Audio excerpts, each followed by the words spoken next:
قصة النهاردة بتورينا قد إيه إن الإنسان لما يكون قلبه رحيم ربنا سبحانه وتعالى بيشمله برحمته في الدنيا وفي الآخرة، وإن الرحمة ديت ممكن تكون سبب دخول الإنسان الجنة من أوسع أبوابها. قصة النهاردة قصة امرأة دخلت الجنة بسبب تمراية. والله تمراية. عشان كده كانت وصية النبي عليه الصلاة والسلام كما في الحديث اللي رواه مسلم: ألا تحقرن من المعروف شيئا ولو أن تلقى أخاك بوجه طلق. اوعى تحتقر أي معروف، أي حاجة. يعني واحد دخل الجنة بسبب سقيا كلب، واحدة دخلت النار بسبب أنها حبست قطة، وواحد دخل الجنة بسبب أنه أزاح غصن الشوك عن الطريق كان بيؤذي الناس، واحد دخل الجنة بسبب أنه مسح على رأس يتيم. هكذا أعمال ممكن تكون بسيطة جدا يا حبايبي، لكنها عظيمة عند الله وتكون سبب في دخول الجنة بفضل الله سبحانه وتعالى. تبدأ القصة من أن النبي صلى الله عليه وسلم كان قاعد مع أمنا عائشة في بيتها، وكانت طبعا أمنا عائشة كانت من أحب الناس إلى قلب النبي صلى الله عليه وسلم. قاعد معها بيتكلم معها، وبعدين فجأة يعني قام عشان يخرج ويطمئن على الصحابة ويجلس معهم في المسجد عشان يعلمهم ويربيهم وعشان يبلغهم إذا كان نزل عليه آيات من القرآن أو بعض الأحاديث عايز يعلمهم. وهكذا حياة النبي عليه السلام كلها كانت ما بين عبادة وما بين تعليم وما بين تربية وما بين جهاد وما بين بذل وما بين عطاء. كل حياة النبي عليه السلام كانت مثمرة بأبي هو وأمي صلى الله عليه وسلم. خرج النبي عليه السلام، لكن قبل ما يخرج ما نسيش ان هو يسيب طعام لأمنا عائشة. طب يا ترى ايه الطعام اللي النبي سابه لأمنا عائشة؟ يا ترى ترك لها مثلا يعني دجاج او مش عارف ايه او حمام او اكل حلويات او ابدا؟ كل اللي تركه لها صلى الله عليه وسلم 3 تمرات هي اللي كانت موجودة مع النبي صلى الله عليه وسلم. ومع ان البيت كان بسيط جدا الا انه كان اسعد بيت في الدنيا كلها، بل هو كان البيت اللي بيصدر السعادة للدنيا كلها حبايبي. فالمهم النبي قبل ما يخرج قال: يا عائشة هذا طعامك، وراح ترك لها 3 تمرات وسمى بسم الله وخرج. طبعا حلت البركة في التمرات ديت خلاص بفضل الله سبحانه وتعالى. أمنا عائشة بعد ما خرج النبي عليه السلام قامت وجلست تذكر الله عز وجل وتقرأ القرآن وتستغفر وتعبد ربنا وتصلي. يعني حياتهم كلها كانت ما شاء الله إيمانيات وعبادة، حاجة ما شاء الله. وفجأة وهي جالسة عمالة بتذكر ربنا سبحانه وتعالى طرق الباب. فلما طرق الباب، وطبعا الدرس الاولاني اللي احنا ناخده من القصه ان النبي عليه السلام قبل ما يخرج حبايبي من البيت ترك الايه؟ ترك الطعام لامنا عائشه، لان النبي صلى الله عليه وسلم قال: كفى بالمرء اثما ان يضيع من يقوت، يعني من يعطيهم القوت. ولذلك الانسان مسؤول، كلكم راع وكلكم مسؤول عن رعيته. انت مسؤول عن زوجتك وعن اولادك وعن الناس اللي ربنا استرعاك رعايتهم، ان انت تاكلهم وتشربهم وتعلمهم وتربيهم وتدلهم على طاعه الله سبحانه وتعالى. فالنبي عليه السلام قبل أن يخرج لم ينسى أن يترك طعاما لأمنا عائشة. ترك لها أي نعم 3 تمرات، لكن حياتهم كلها كانت بركة. ده الصحابة يا حبايبي كانوا يخرجوا للجهاد في سبيل الله، وكان التعيين اليومي كله للصحابي الواحد تمراية واحدة. بيقول: كنا نمصها أول النهار ونأكلها آخر النهار. ومع ذلك كان خارج يجاهد في سبيل الله سبحانه وتعالى. وبعضهم كان ممكن يبقى صايم وقاعد في بيته وصايم اليوم كله ولا يفطر إلا على تمراية هي اللي موجودة في البيت، أو كسرة خبز وشربة مية، وياكل ويقول: الحمد لله، اللهم لك الحمد، يحمد ربنا على هذه النعمة. خرج النبي عليه السلام، جلست أمنا عائشة تذكر الله، فجأة طرق الباب. الأدب الثاني اللي نتعلمه إن لما يترك الباب وواحدة قاعدة في البيت لوحدها، أو حتى بنات أو نساء قاعدين، ما يفتحوش الباب لأي حد، لازم يسألوا من الطارق، من على الباب قبل ما يفتحوا الباب. افرض حد غريب، افرض. والوقت الحمد لله ربنا اكرمنا بالعين السحريه بنشوف مين اللي بره، فقبل ما يتفتح الباب نعرف مين اللي بره. هم ما كانش ايامهم بقى العين السحريه. فقالت: من الطارق؟ فقالت: امراه ارمله ومعي بنات يتامى. ففتحت امنا عائشه. اول ما فتحت امنا عائشه لقت امراه فقيره جدا، شكلها طيب جدا، ومعاها بنتين. قالت لها: انا ارمله يعني جوزها مات، ومعايا بنتين يتامى، هل عندك من طعام يا امنا؟ فقالت لها: أبحث لك عن طعام. دخلت أمنا عائشة دورت في البيت، ما لقيتش أي حاجة في البيت إلا ال3 تمرات اللي النبي سابهم لها. وأمنا عائشة كانت محتاجة ال3 تمرات لأن هي كمان جعانة وعايزة تاكل، لكن النبي علمها لغة الإيثار. والإيثار إن أنت تعطي الإنسان الحاجة اللي أنت محتاجها، هو ده الإيثار.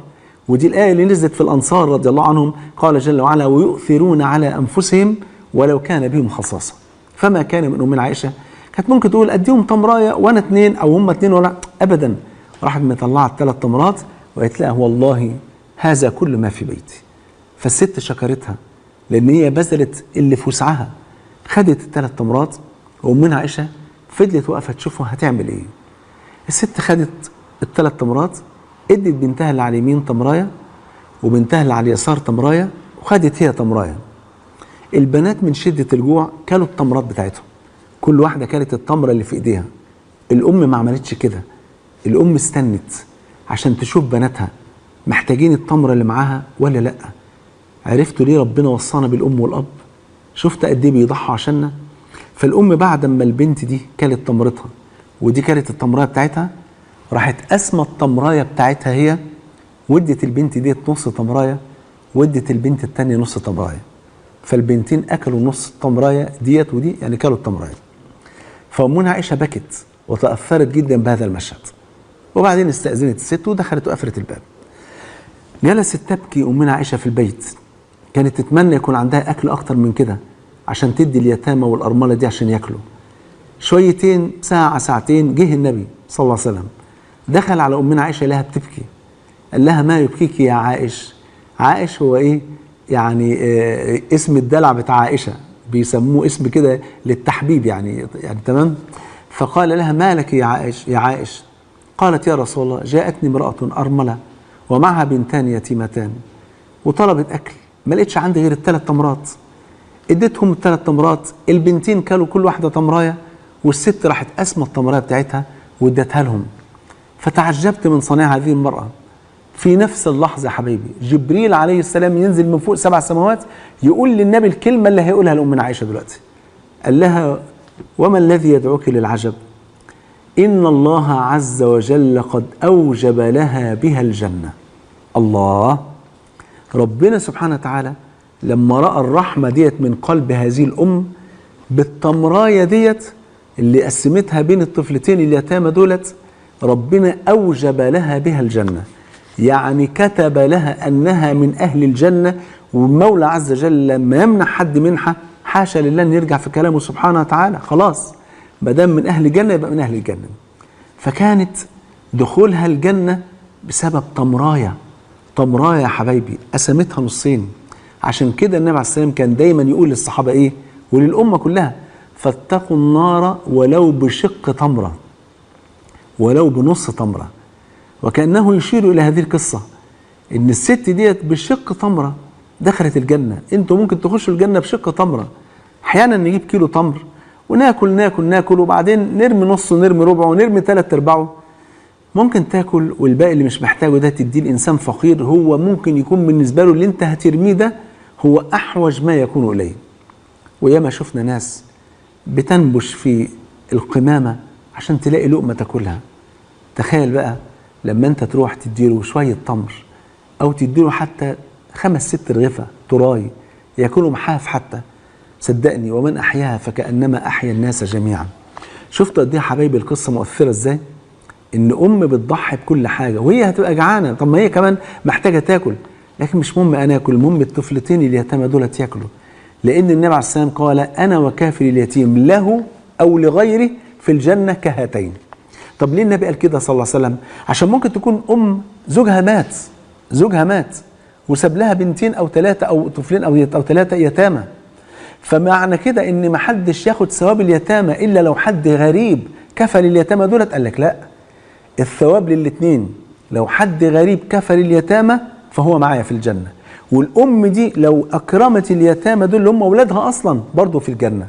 يعني واحده ارمله وعندها طفلتين يتامى، ففي راجل اتبرع لها بمرتب شهري 2000 جنيه عشان تاكل الطفلتين دول، وهي فرغت حياتها كلها لاكلهم وشربهم ولبسهم وغسلهم وحياتهم ودراستهم، هي كمان في الجنه. شوف قد ايه بفضل الله سبحانه وتعالى.